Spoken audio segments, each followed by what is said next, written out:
Morning, welcome to Thursday morning's thought for today. We're looking this week at Thomas and the issue that Thomas had with missing out and seeing the resurrected Lord Jesus Christ that first Easter. John chapter 20 verses 24 to 29 are the verses we're looking at this week, and this morning we're really looking at verses 26 and 27.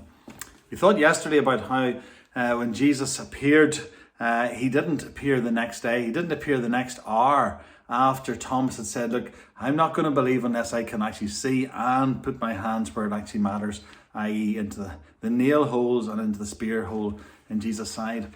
And we thought about the fact that Jesus doesn't always come when we want him to come or when we feel we need him to come. God doesn't always respond to us when we think the time is right. But God has his purposes and his timing is perfect. And I hope you know the assurance of that today. So we read about Jesus coming the second time and appearing to the disciples once again. We read 8 days later, his disciples were inside again, not outside, not out in the public, but they were locked away most likely, still going through the trauma of what had happened that first Easter. And then we read, and Thomas was with them. Although the doors were locked, Jesus came and stood among them and said, peace be with you. This is the phrase we looked at last week, shalom. Do you remember this idea of total peace being with Jesus and only knowing proper peace when we have Jesus in our lives?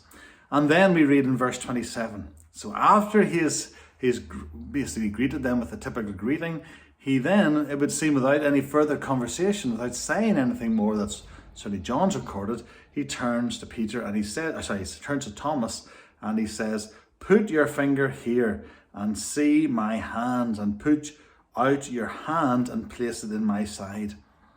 What an incredible thing for Jesus to do. He could have just arrived and said to Thomas, what is your problem, Thomas? You and I know each other well enough. You knew that I was going to say this. You knew that I was going to come back. You know that the other disciples saw me, and yet for some reason you have decided that you didn't want to accept that, and you have made this bold statement. Jesus could have said all that.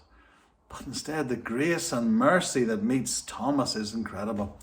Jesus says to him, look, you can see my hand. You can see the hole that the nail has made in my hand. If you want to, go ahead, put your finger in that hole. Look, there's the hole in my side that the spear went into. Feel free to put your hand in there as well. But then before Thomas really acts or reacts, Jesus says something very, very powerful.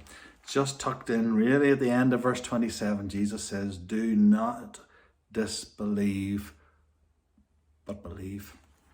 Jesus says do not. He didn't say do not doubt. He says do not disbelieve, but believe. So there must have been that sense with Thomas that Jesus recognized where Thomas was going, I can't believe this.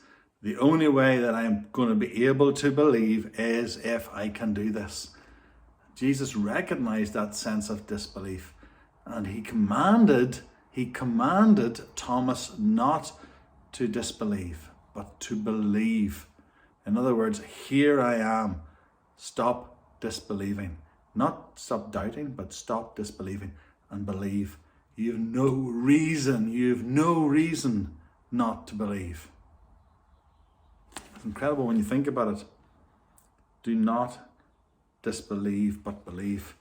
Jesus could have said so many things, but there was this sense that Thomas had given up, this sense that Thomas wasn't prepared to do it unless he got it in his terms. Jesus stands and says, hey, look, I'm giving you everything I've got. This is what you wanted. If this helps you, go ahead and do it, but believe. Friends, I don't know where you stand with the Lord today. I don't know what you're expecting of him. I don't know how near you are to the Lord or how far away you are from him. Perhaps you have said things to the Lord in the past, and you've said, if you will do this, if you will do that, then I will believe, I will accept, etc., etc. Or maybe Jesus has done those things, and maybe far more. Maybe he has revealed himself to you in ways you could never have believed possible. And yet, for some reason, you still have disbelief. You still are not prepared to believe. I do believe that Jesus spoke in very stern words to Thomas to wake him up, to shake him out of what he had just said, to make him realize that he had no reason not to believe. It was standing there before him. And I think for some, maybe even watching this today, the Lord has proved himself to you in a number of ways.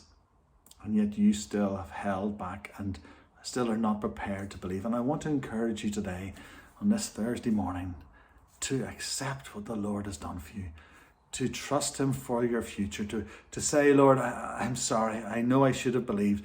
There's been something that's been stopping me, but I now know that you've shown yourself, you've proved yourself, you are worthy of my trust. I need to believe in you. And then take that step and step out in faith. Stop disbelieving and believe. See you tomorrow. God bless.